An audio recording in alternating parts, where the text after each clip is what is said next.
ಇವತ್ತು ಭಾನುವಾರ, ಸಮಯ ಸುಮಾರು ರಾತ್ರಿ 10 ಗಂಟೆ. ಇವಾಗ ನಾವಿರೋದು ಮಹದೇಶ್ವರ ಬೆಟ್ಟದಲ್ಲಿ. ಇದು ಭಾನುವಾರ ಮತ್ತು ಸೋಮವಾರದ ಮಿನಿ ವ್ಲಾಗ್. ನಮ್ಮ ಪತಿದೇವರು ಮುಡಿ ಕೊಡಬೇಕಿತ್ತು. ಹೀಗೊಂದು 3 ತಿಂಗಳ ಹಿಂದೆ ಬಂದಾಗ ಮರ್ತು ಬಂದುಬಿಟ್ಟಿದ್ರು. ಹಾಗಾಗಿ ಇವತ್ತು ಮನೆಯವರ ಒತ್ತಾಯದ ಮೇರೆಗೆ ಮತ್ತೆ ಬಂದಿದ್ದೀವಿ. ಮನೆಯಿಂದ ಹೊರಟಾಗ ಮಧ್ಯಾಹ್ನ ಸುಮಾರು 2 ಗಂಟೆಯಾಗಿತ್ತು. ಮೈಸೂರಿಗೆ ಬರೋ ಅಷ್ಟರಲ್ಲಿ ಸಂಜೆ 5 ಗಂಟೆ. ಅಲ್ಲಿಂದ 6 ಗಂಟೆ ಹಂಗೆ ಹೊರಟು ಬೆಟ್ಟಕ್ಕೆ ಬಂದು ಸೇರೋ ಅಷ್ಟರಲ್ಲಿ ಇಷ್ಟೊತ್ತಾಗಿದೆ. ಬಸ್ ಹೇಳಿತಿದ್ದಂಗೆ ರೂಮ್ ಹುಡ್ಕೊಂಡು ಹೊರಟ್ವಿ. ರೂಮ್ ಬಾಯ್ಸೇ ನಮ್ಮನ್ನು ಹುಡ್ಕೊಂಡು ಬಂದಿದ್ದರು.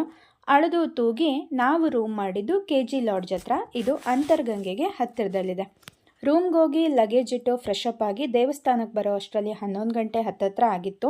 ಅಷ್ಟೊತ್ತಾದರೂ ಇನ್ನೂ ದೇವಸ್ಥಾನದಲ್ಲಿ ಪ್ರಸಾದ ಕೊಡ್ತಾಯಿದ್ರು. ಅಲ್ಲೇ ಊಟ ಮುಗಿಸ್ಕೊಂಡು ದೇವಸ್ಥಾನದ ಆವರಣದಲ್ಲಿ ಸ್ವಲ್ಪ ಹೊತ್ತು ಅಡ್ಡಾಡಿ ರೂಮ್ ಸೇರೋ ಅಷ್ಟರಲ್ಲಿ ಭಾನುವಾರ ಕಳೆದು ಸೋಮವಾರ ಶುರುವಾಗಿತ್ತು.